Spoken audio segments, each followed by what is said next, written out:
92.3 FM Radio Manila, your favorite music radio, Kavibes!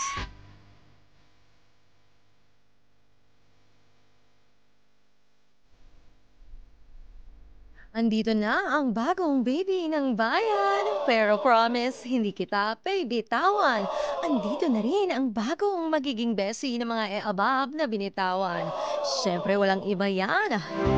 Ang nag-iisa mong baby. Pagdating sa radyo, DJ May for the main event.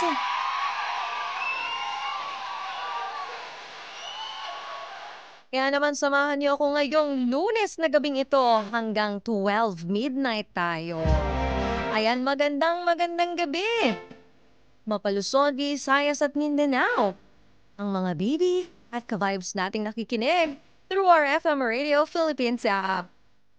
Maayong gabi sa inyong tanan. At magandang umaga naman sa mga OFW natin na nasa ibang bansa. At hindi rin magpapahuli ang mga taga 102.3 Baguio, 97.5 Shenzhen na nakaabang na. Simula pagsapit ng alas 10 ng gabi para tayo ay samahan at pakatutukan. At tayo rin ay live na live via YouTube channel ng aming 92.3 FM Radio Manila. Kaya kung hindi ka pa nakasubscribe, mag-subscribe ka na. Wala namang bayad yan. At don't forget to hit the notification bell. Nang sa ganun first ka pa sa purse. Diba? Magandang gabi rin sa Metro at Mega Manila na mga ka-vibes natin na talaga namang favorite na favorite tayo. Ayan, magandang gabi po sa inyo.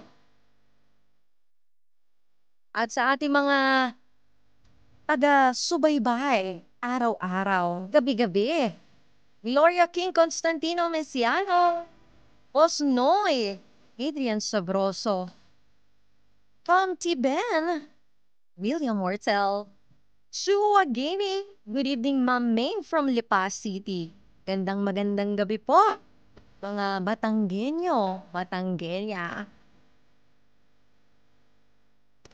Lawrence Manipur, nakatune in po ako habang nakihiga sa kwarto. Maraming salamat sa iyo, Lawrence Manipur.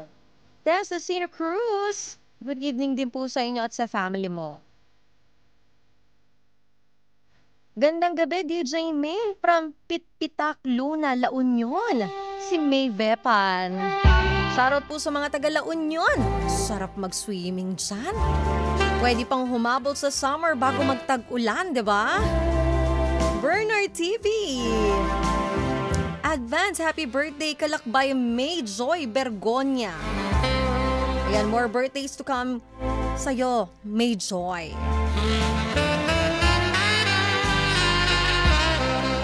At syempre ka vibes, mark your calendar. This coming May 31. Samahan nyo kami. Mag-bonding tayo. Libreng-libre lang ang event na ito. Gaganapin ito sa may UP Sunken Gardens. Ang Vibes Fun Day. Ang daming activities natin gagawin dyan. May pa-zumba, may jogging, may banding with friends, at hindi lang yan. Para bigyan tayo ng wellness talk, nandun din si Coach B. Siyempre, hindi lang din yan. May mga surprise guest tayo. May kantahan, may sayawan, at ang pinaka-favorite ninyo, may pa-premyo. Kaya sure na hindi kayo uuwing malungkot. Kaya isama mo na ang family mo, ang jowa mo, ang kaibigan mo. Tara na sa May 31 sa UP Sunken Garden. At this is your chance para ma-meet ang baby mo. Dahil nandun ako at pwede tayong mag-selfie.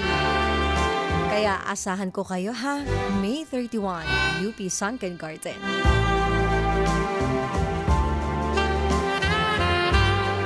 At ito na ang pinakahintay ng lahat ngayong Lunes na gabing ito. Sino kaya ang nag-confess? Ano kaya ang kanyang kinonfess? Kaya naman, tara na sa main confessions. May mga lihim ka bang gustong sabihin? O mga sikretong gusto mong aminin? Halika't ating pag-usapan sa Main Confessions.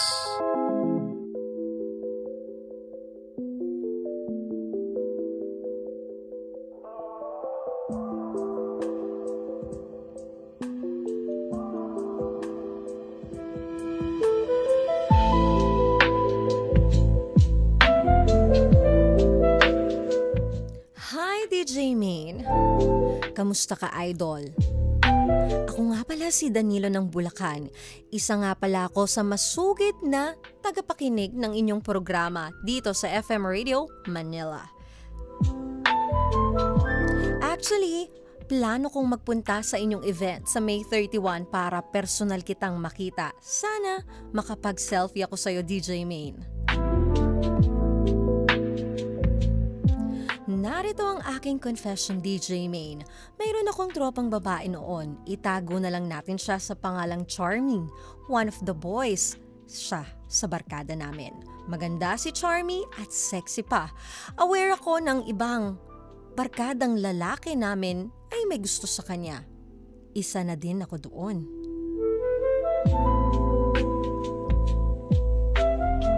Isang araw nag-message sa akin si Charmy. Pwede ba akong makitulog sa inyo kahit isang gabi lang? Naiinis kasi ako sa roommate ko at gusto ko nang magpalamig. Since mag-isa lang naman ako sa aking unit, pumayag naman ako. Tropa naman kami kaya okay lang. Habang nasa unit ay nagkwentuhan kami ng kung ano-ano. Nang sumapit na ang gabi ay nagpaalam si Charmy kung pwede daw ba siyang maligo. Sige lang. Gusto mo, sabayan pa kita eh. Pabiro kong sinabi. Nagsimula nang maligo si Charmy. For some reason ay hindi na niya yata naisara ng maayos ang pinto. Saktong napadaan ako sa tapat ng shower room at napatingin sa siwang ng pinto. Kahit medyo madilim, ay naaninag ko ang katawan ng tropa ko, DJ Main. Inaamin ko, natukso ako ng moment na to.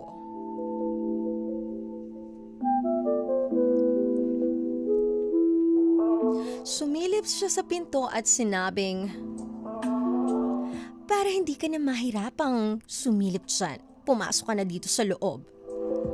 Hindi ako nagdalawang isip na pumasok, nadala kami ng init kahit nakatayo lang. Hindi lang tubig ang bumuhos sa banyo, pati sarap at saya. Fast forward, parang walang nangyari, DJ Main. Tropa pa din kami. Kahit may nangyari sa amin ay wala akong ibang pinagsabihan. Gusto ko na sanang magtapat kay Charmy at ligawan siya. Okay lang kaya yun, DJ Main?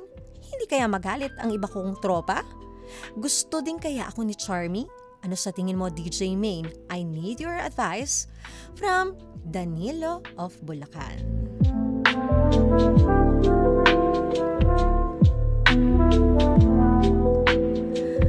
Sa moment na pinapasok siya ni Charmy, habang si Charmy ay nagpapa-charming. Anong sa tingin nyo, mga baby at ka-vibes? May gusto din kaya itong si Charmy girl natin dito sa ating letter sender na si Danilo? Eh dapat bang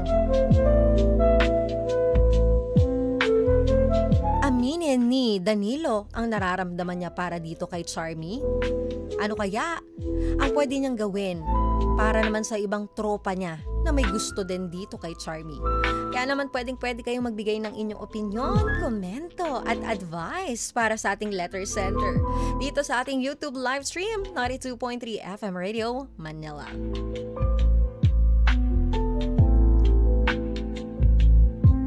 Alam mo, Danilo, rights mo naman aminin ang nararamdaman mo. Yes, wala namang masama kung totoo na may nararamdaman ka dito kay Charmy. Natural lang yon, lalo na't may closeness na kayo. At may nangyaring intimate moment na hindi mo rin inaasahan. Eh ang tanong lang, handa ka ba sa mga posibleng sagot niya? Yes man yan o no, eh dapat kaya mong tanggapin kung ano yung isasagot niya sa'yo. At dapat ready ka, emotionally, spiritually, Kasi baka ngayon pa lang hoping ka na. O may ina-assume na lang. Yun na lang yung right term. Baka nag-a-assume ka agad na siya ay may gusto sa'yo. Pero ikaw naman kasi makakaramdam niyan at makakasagot ng katanungan mong yan. At regarding naman sa tropahan, tama ka. Baka maapektuhan nga yung barkada ninyo. Kasi kung may gusto din pala sa kanya yung ibang lalaki, pwedeng magkaroon ng selosan o tampuhan. So bago ka gumawa ng move, tanungin mo muna itong sarili mo kung handa ka bang panindigan yung papasukin mong sitwasyon?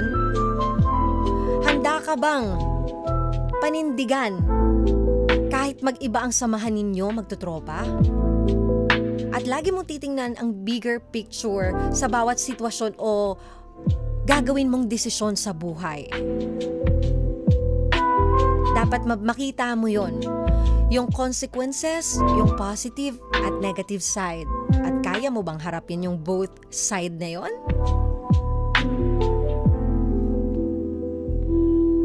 Sabi ni Comet Ben, ligawan mo na. Di naman masama. Sana nga may gusto sa iyo. Sabi naman ni William Mortel, try nang ligawan si Charmy. Baka may chance na maging sila. Win or lose, at least nasabi pa niya ang dapat niyang sabihin. At wala siyang regrets, di ba William Mortel? Ikaw ba, nagawa mo na ba sa buong buhay mo, William Mortel, na umamin sa taong gusto mo? Iba yung feeling Di ba? Hindi man ikaw ma-reciprocate dun sa feelings na nararamdaman mo dun sa tao, at least na-release mo ito.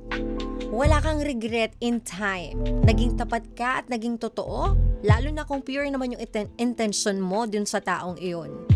So, nasa sa kanya na yon. Kung ano rin yung mararamdaman niya para sa'yo. Ang importante naman na-express mo. Nagpakatotoo ka. At about naman kay Charmy, kung gusto ka niya. Danilo, ano ba, DJ ako? Hindi ako manghuhula. Bakit sa akin ka nagtatanong? Gusto din kaya ako ni Charmy? Yun pa ang tanong niya. Well, Danilo, hindi naman ako makakasagot niyan dahil hindi ako si Charmy.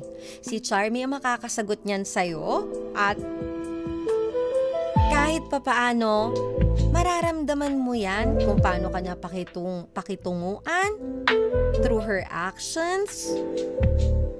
Hindi lang puro sa salita, ikaw makakaramdam niyan mismo.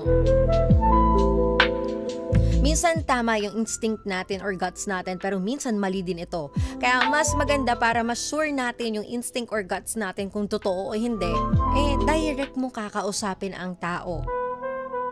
At diba, para wala nang gumugulo sa isipan mo. At alam mo na kung ano yung susunod mong gagawin. Siya lang ang makakasagot niyan, pero need mo pa rin timbangin. Sabi ko nga, yung nangyari sa inyo, pwedeng init lang ng sandalian. O baka may feelings din siya. Pero hindi niya lang maamin. Parang ikaw ngayon. May nararamdaman ka sa kanya, pero hindi mo maamin. Pero hindi ko alam kung kailan mo ito naramdaman. Naramdaman mo ba ito after nang may nangyari sa inyo? O noon mo pa ito nararamdaman? Kasi kung ngayon mo lang naramdaman yan, baka ano lang yan? Baka lost lang yan, hindi yan love. Kasi kung walang nangyari sa inyo at love mo na talaga siya, yun yung genuine, yun yung pure, na masasabi mong in love ka talaga dito sa isang taong ito. Na gusto mo siyang makilala at gusto mong magpakilala sa kanya as who you are. At kung gusto mo talaga malaman yan, Danilo, kailangan mong makipag-usap ng maayos at direkta. Pero wag biglaan. Kumbaga, timing. Timing is the key.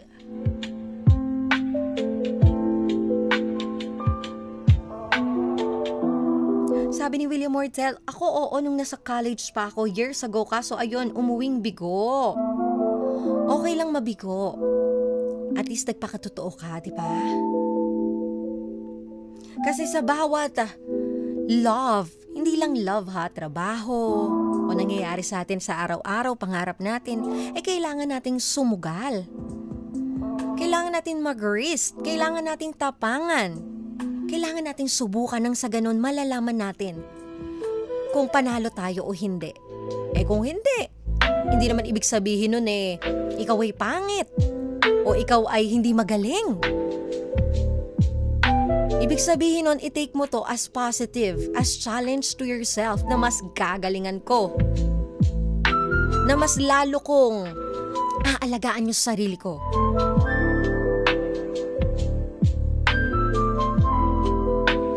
Sabi ni Comet Ben, hindi niya problema ang iba kung kayo na. Walang mawawala sa inyong dalawa. Kung nagmamahalan kayo at nahuli sa ligaw, yung isa ay di mo problema. Some friends you can keep and some you cannot. Yes, that's true. At hindi lahat ng taong nakakatawanan mo ay matatawag mong kaibigan. So bakit mo iisipin ang sasabihin ng tropa mong iba? Yung iba ba dun, totoo sa'yo. At yung iba ba dun, maganda ang intention dito kay Charmy. Baka gusto lang paglaruan. Alam mo naman, hindi ko nilalahat pero some of the boys, ganyan talaga sa tropahan. Yung nakaka-asara na, ako unang makakatikim dyan. Uy, sexy yan. Sa akin yan. Malay mo, ikaw lang pala ang may pure intention para kay Charmy. I-feel mo na may gusto si Charmy sa'yo, subukan mong ligawan, baka mutual din yung feelings. Pero if hindi ka niya gusto, as a friend lang, at least naging tapat ka sa feelings mo sa kanya. By Daniel Yap.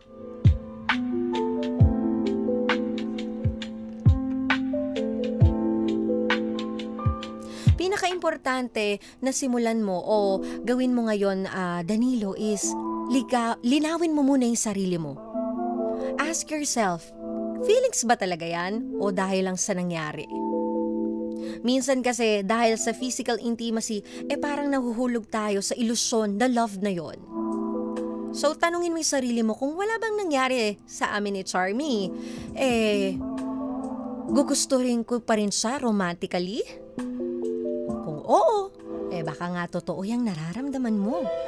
Kaya tanungin mo muna ang sarili mo, pag-aralan mo munang mabuti kung ano talaga ang nararamdaman at tinitibok ng puso mo para hindi ka magkamali sa hakbang na gagawin mo at hindi ka rin masasaktan bandang huli.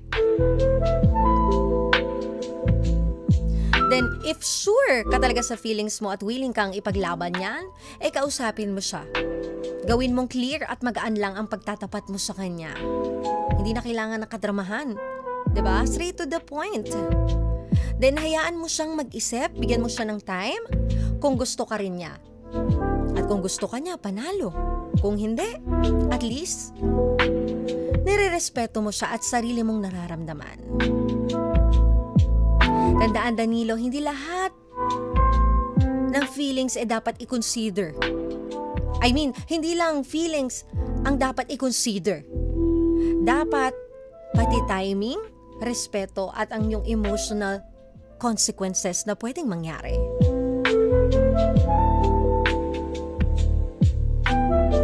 And pagkakausapin mo itong si Charmy, kausapin mo siya ng harapan, hindi sa chat ha. Kasi kung magtatapat ka, Danilo, huwag sa message o tawag. Gawin mo ng personal kung kaya mo. Kasi iba yung eye contact, iba yung body language at vibes pag kayong dalawang nag-usap at harapan dahil sa chat. Walang emosyon dyan. Sa call, nagkakaroon ng misunderstanding paminsan-minsan. Iba pa rin pag eye to eye. 'Di ba? Personal. Mas ramdam mo at mas tapat yon. At kung gusto mo ng seryosong sagot, deserve mo rin ang seryosong usapan. In the end, mas mabigat yung pinipili mong manahimik. Kinu-question yung nararamdaman mo at kinikimkim mo. Mas matapang ang taong marunong umintindi ng sagot kahit masakit.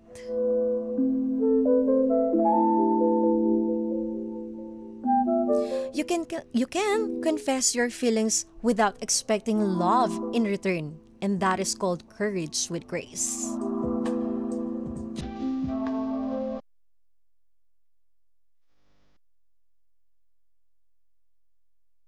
Ayan, Danilo, tapangan mo lang. Ang tapang mo nga, nag-share ka sa akin, nag-confess ka sa akin. Ibig sabihin, kaya mo din mag-confess dito sa babaeng ginugusto mo. Basta i-make sure mo, pag ginusto mo siya, siya lang ang gugustuhin mo, wala nang iba. Maraming salamat, Danilo, sa pag-confess mo at pag-share mo ng iyong confession. Kaya naman sa lahat ng gusto mag-confess kay DJ Main, pwedeng ipadala yan sa 92.3 FM Radio Manila Facebook page. At gusto ko rin pasalamatan, Dental Clinic, Horticulture by Caldana, Isabero Microblading, Vanity Lounge Aesthetics, Imprint Customs, Zebra Helmets Philippines, Spink Philippines, at pwede nyo ako i-follow sa aking social media account, Facebook page, YouTube, Instagram at TikTok, Main Eugenio, at sa aking isang Facebook page, DJ Main 92.3.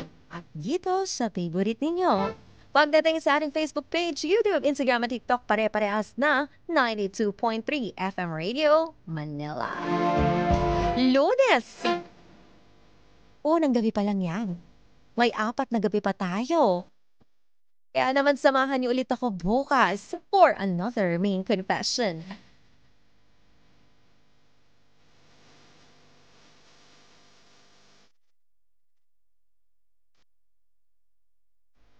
Samahan niyo ako Lunes hanggang Biyernes, 10 p.m. to 12 midnight. Dito lang yan sa favorite ninyo. 92.3 FM Radio Manila, your favorite music radio, ka-vibes! At syempre, paalala, May 31 ha, date natin yan. UP Sunken Garden, hihintayin kita doon. Huwag kang mawawala. Kasama ang baby mo sa radyo, ang nag-iisang DJ Main for the main event, na nagsasabi na worth it na ang pagpupuyat nyo. Dahil meron nang magsasabi sa inyo na, good night baby, I love you. Minsan talaga ang pinakamasarap na kwento ay nagsisimula sa pagkakaibigan. Yung tipong tropa lang, tawanan lang, kwentuhan lang.